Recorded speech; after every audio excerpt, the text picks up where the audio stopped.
ठीक है, ठीक है।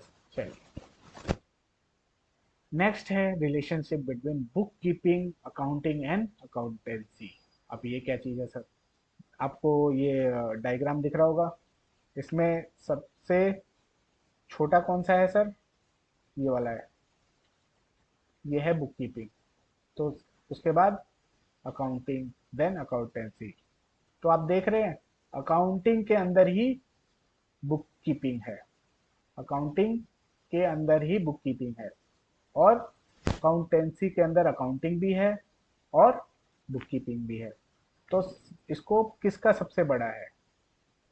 सबसे बड़ा स्कोप किसका है सर? अकाउंटेंसी का, देन अकाउंटिंग का, और सबसे छोटा क्या है? सबसे कम स्कोप किसका है? बुक कीपिंग का। ये समझ में आया यहाँ पे? इतना समझ में आया? बिल्कुल सर। चलिए, अब डिफरेंसेस देखते हैं कि बुक कीपिंग और अकाउंटिंग में डिफरेंसेस क्या क्या है, स्कोप क्या क्या है। तो सबसे पहला है स्कोप का। Book keeping, recording and classifying. Accounting, recording, classifying, summarising, analysing, interpreting and communicating. अब यहाँ पे ध्यान से देखिए, बुक कीपिंग का क्या काम है? ट्रांजेक्शन को रिकॉर्ड करना और उसको क्लासिफाई करना, बस। क्लासिफाई करने के बाद उसका काम खत्म हो जाता है बुक कीपिंग का। अकाउंटिंग में recording, classifying, summarising, analysis, interpreting and communicating. तो आप देखेंगे यहाँ पे, अकाउंटिंग के अंदर रिकॉर्डिंग भी आ रहा है, क्लासिफाइंग भी आ रहा है, समराइजिंग, सॉरी, रिकॉर्डिंग भी आ रहा है, क्लासिफाइंग भी आ रहा है। तो हम बोल सकते हैं अकाउंटिंग के अंदर ही बुक कीपिंग आ जाता है। बुक कीपिंग पार्ट है अकाउंटिंग का।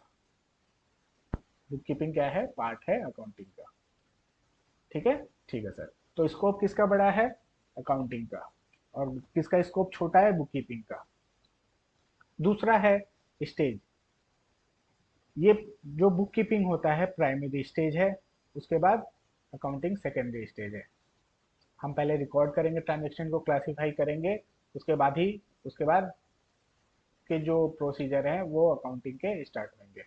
ठीक है, तो ये प्राइमरी स्टेज होती है, ये सेकेंडरी स्टेज होती है। ऑब्जेक्टिव, बुक कीपिंग का ऑब्जेक्टिव होता है मेंटेन सिस्टमेटिक रिकॉर्ड।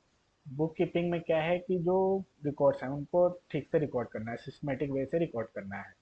अकाउंटिंग का ऑब्जेक्टिव होता है कि जो हमारे पास रिकॉर्ड्स हैं उससे हम ये पता करना है कि क्या रिजल्ट निकला, क्या आउटपुट निकला, हमारा प्रॉफिट क्या निकला, बिजनेस ग्रो किया या ग्रो नहीं कर रहा है, क्या चल रहा है बिजनेस में, वो देखना है। फाइनेंशियल रिजल्ट कंपनी का क्या निकला।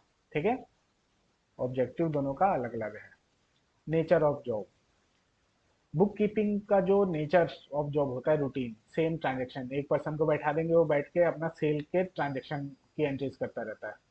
एक पर्सन को बैठा देंगे, वो परचेज की एंट्री करता रहता है, मैंने आज इतना सामान खरीदा इन पार्टियों से, बस उनका वही काम है, दिन भर बैठ के वही करते रहता है। ठीक है। अकाउंटिंग में क्या होता है, जो ट्रांजेक्शन्स हैं उसको एनालिसिस करते हैं, उसको एनालिसिस करते हैं कि जितना हम परचेज कर रहे हैं, सेल पे क्या इम्पैक्ट आ रहा है, कोई ट्रांजेक्शन गलत तो रिकॉर्ड नहीं हो गई, ये सब करते हैं। कहाँ पे? अकाउंटिंग में। परफॉर्मेंस, बुक कीपिंग के लिए कोई भी ट्रेंड स्टाफ की जरूरत नहीं है। उसको एक बार बता देना है कि देखो, आपके पास इनवॉइस आएगा, आपको ये एंट्री करनी है, वो बैठ के वही एंट्री करता रहेगा बस। बट अकाउंटिंग के लिए, समझने के लिए ट्रेंड स्टाफ की जरूरत पड़ती है। ठीक है। लेवल ऑफ स्किल, छठा है लेवल ऑफ स्किल, कितनी स्किल चाहिए? बुक कीपिंग के लिए कोई स्किल नहीं चाहिए, आप उसको बस बता दो कि आपको ऐसे ऐसे करना है, वो वैसे ऐसे देख देख के सेम नेचर की एंट्रीज होती हैं उनको करता रहेगा। बट अकाउंटिंग के लिए, क्योंकि अकाउंटिंग में आपको ट्रायल बैलेंस बनाना है, प्रॉफिट एंड लॉस बनाना है, बैलेंस शीट बनाना है, और उसके बाद उसका एनालिसिस करना है, उसके लिए स्पेशल स्किल होना चाहिए, स्पेशल स्किल चाहिए।